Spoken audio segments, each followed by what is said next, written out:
क्या सांगानेर विधानसभा के निर्दलीय प्रत्याशी डॉक्टर विष्णु गुप्ता बीजेपी और कांग्रेस के उम्मीदवार को टक्कर दे पाएंगे?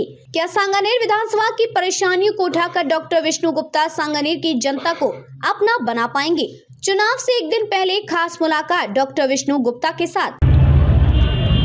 नमस्कार, आप देख रहे हैं द नेशन। आज हम सांगानेर विधानसभा क्षेत्र में मौजूद हैं। चुनाव की तारीख नज़दीक आ गई और चुनाव का माहौल गर्म है। कांग्रेस और भाजपा के जो प्रत्याशी हैं उनके अलावा भी सांगानेर विधानसभा क्षेत्र के अंदर एक तीसरे प्रत्याशी हैं राष्ट्रभक्त दल से डॉक्टर विष्णु गुप्ता। इन्होंने लंबे समय से यहाँ इस क्षेत्र के अंदर अपना एक तरीके से माहौल बनाने की कोशिश की है, मेहनत की है। तो आज हमारे साथ में डॉक्टर विष्णु गुप्ता जी हमारे साथ में मौजूद है। उनसे हम बात करते हैं और जानने की कोशिश करते हैं कि इस चुनाव में उन्होंने किस तरीके से मेहनत की और आगे उनका क्या कहना है इस पूरे चुनाव को लेकर के। इसी पर हम बात करेंगे, मुद्दों पर भी हम बात करेंगे। जी नमस्कार डॉक्टर साहब। नमस्कार। तो आपने चुनाव की तैयारी की, लंबे समय तक आपने मेहनत की, तो सबसे पहले तो ये बताइए कि जो आपने मेहनत की उस पर कैसा आपको रेस्पॉन्स मिला लोगों का? मैं आपको बताना चाहूँगा, पहले तो आप सब लोगों को धन्यवाद कि आप इंटरव्यू लेने के लिए आए। और मीडिया का एक बहुत बड़ा रोल रहता है कि कौन सा कैंडिडेट सही है और कौन सा नहीं है। और बात इसकी बात है कि यहाँ पर मैंने लगातार लगभग लास्ट 5 ईयर से मैं जनसंपर्क, लोगों की समस्याओं को घर घर जाकर देखता हूँ, सुनता हूँ। तो मुझे लगा ऐसा कि नहीं, यहाँ पर जो राजनीतिक लोग हैं ना, वो हेल्पफुल नहीं है। आप पार्षद लेवल पे आप देख लो, आप विधायक लेवल पे देख लो, आप सांसद लेवल पे देख लो, मतलब लोगों की सुनवाई नहीं है। लोग आधार कार्ड नहीं बने होते, चिरंजीवी कार्ड नहीं बने, मतलब ऐसी छोटी छोटी चीज़ें हैं, उन पे भी लोग बिल्कुल ध्यान नहीं दे रहे हैं। दूसरी समस्या ज़्यादा से ज़्यादा इसमें रोड की आती है। मैंने देखा कि कॉलोनियों के अंदर, हाउसिंग बोर्ड की कॉलोनियों के अंदर, सरकार की बनी हुई कॉलोनियों के अंदर रोड नहीं है, गड्ढे पड़े हुए हैं। तीसरी चीज़ लाइट, मतलब रोड के साथ साथ लाइट भी नहीं है। और जब जो ये चीज़ें नहीं होती है तो महिलाएं कहाँ सुरक्षित रहती है? क्योंकि ये तो फर्स्ट चीज़ चाहिए सुरक्षित रहने के लिए, तो ये ही नहीं है। तो मतलब हालत खराब है। और मैं तो ये कहूँगा कि बीजेपी के जो 20 साल से यहाँ पे विधायक रह रहे हैं, आप सोचो, कभी कभी कहते हैं कि डबल इंजन की सरकार है, कभी कहते हैं कि ये आएंगे तो हम ऐसा करेंगे, लेकिन कुछ नहीं हो रहा है। मैं आपको हर बार मैं न्यूज़ वाले को कहता हूँ, तो यहाँ के पार्षद बीजेपी के हैं, यहाँ के जो विधायक है बीजेपी के है, यहाँ का जो सांसद है वो भी बीजेपी का है। तो अब क्या चाहिए तुम लोगों को? अब ऐसा, अब तुम सरकार की बात करोगे तो सेंट्रल में तुम्हारी सरकार है, तो सांसद कोटे से करिए ना। तो सर, मैं एक चीज़ जानना चाहता हूँ, एक बात जानना चाहता हूँ कि लंबे समय तक यहाँ बीजेपी का शासन रहा, बीजेपी के विधायक रहे, बीजेपी के अब एमपी भी बीजेपी के ही हैं, बीजेपी की गवर्नमेंट में भी मतलब उन्हीं के ही विधायक रहे थे। तो क्या कारण रहा कि शहर से सटा हुआ ये इलाका है, विधानसभा क्षेत्र शहर में है, राजधानी के नज़दीक है, क्या कारण रहा कि यहाँ जो मूलभूत सुविधाएं हैं उनसे ये इलाका वंचित रह गया? देखो, नीयत अच्छी होनी चाहिए।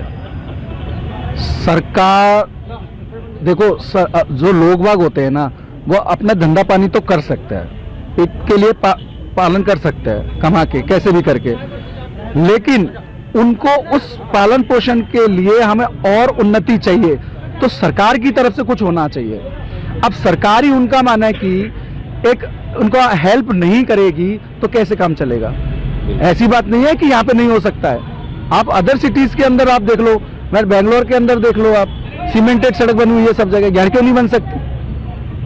तो करने की नीयत अच्छी होनी चाहिए। इनकी नीयत तो भ्रष्टाचार करने की है, 40% तुझे देना, 60% का काम करना, 6 महीने बाद टूट जाती है, ऐसा है। सर, ये अभी जो मतलब ये जो चल रहा है अभी, पेपर लीक का मामला है या फिर ये कांग्रेस की फ्री सिप योजनाएं हैं, इन पर क्या कहेंगे आप? क्या मतलब इस तरीके की योजनाएं ये जनता के हित में है? क्या इनसे जनता को मतलब मतदान करते समय देखना चाहिए कि ये मतलब कितने फायदे की है उनके लिए, या कुछ और मुद्दे होने चाहिए जैसे महिलाओं की सुरक्षा हो गया, ये प्राथमिकता में होनी चाहिए?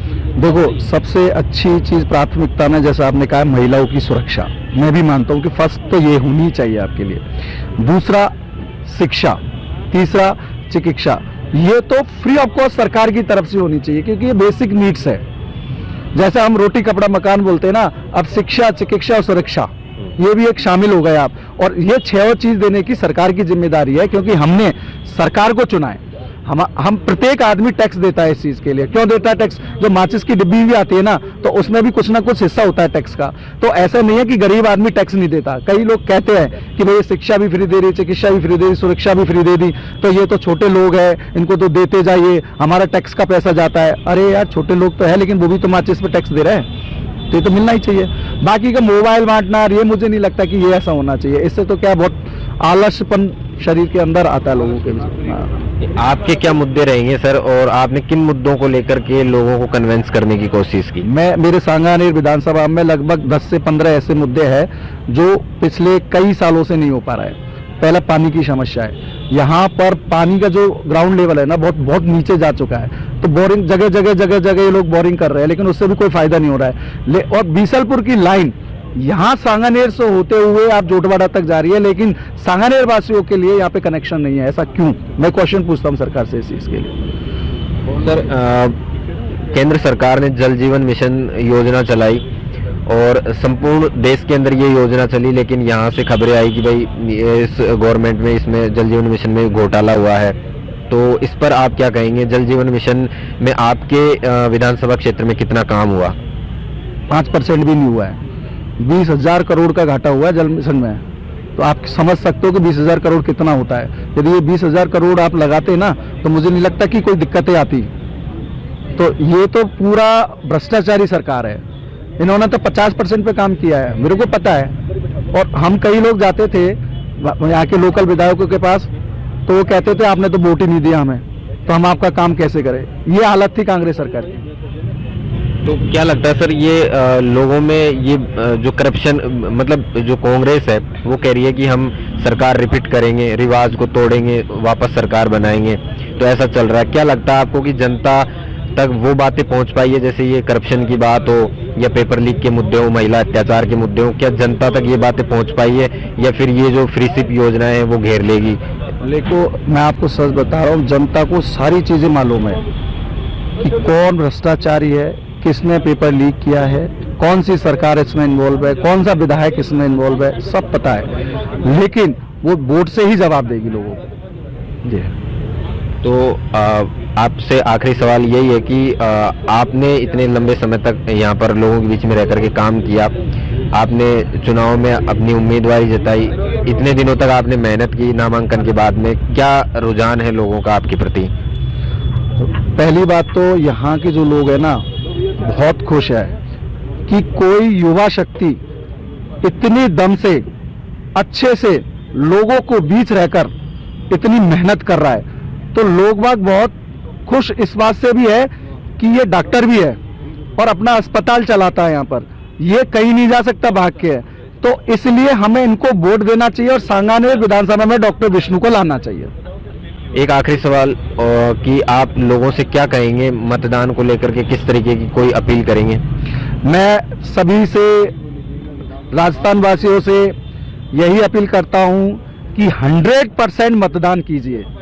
इस 100% जब मतदान होगा ना, तो बायसनेस खत्म हो जाएगी कि बीजेपी इतने % से आई है, कांग्रेस इतने % से आई है, आम आदमी पार्टी से आई है, हमारे राष्ट्रवादी दल इतने % से आई है। 100% में बायसनेस खत्म हो जाती है। इसलिए ज़्यादा से ज़्यादा मतदान करें और 25 तारीख को सुबह 7 बजे से शाम को 6 बजे तक अपने धंधे पानी घर बार सब छोड़ के एक ही प्रायोरिटी रखनी चाहिए कि हमें अपने बूथ पर अपना वोट देना चाहिए, अपना अधिकार जमाना चाहिए। तो ये थे हमारे साथ में राष्ट्रभक्त दल के प्रत्याशी डॉक्टर विष्णु गुप्ता जी। इनसे हमने बात की, इन्होंने मुद्दों पर बात की और अपनी विचारधारा भी इन्होंने रखी। तो नमस्कार, देखते रहिए द नेशन इंडिया।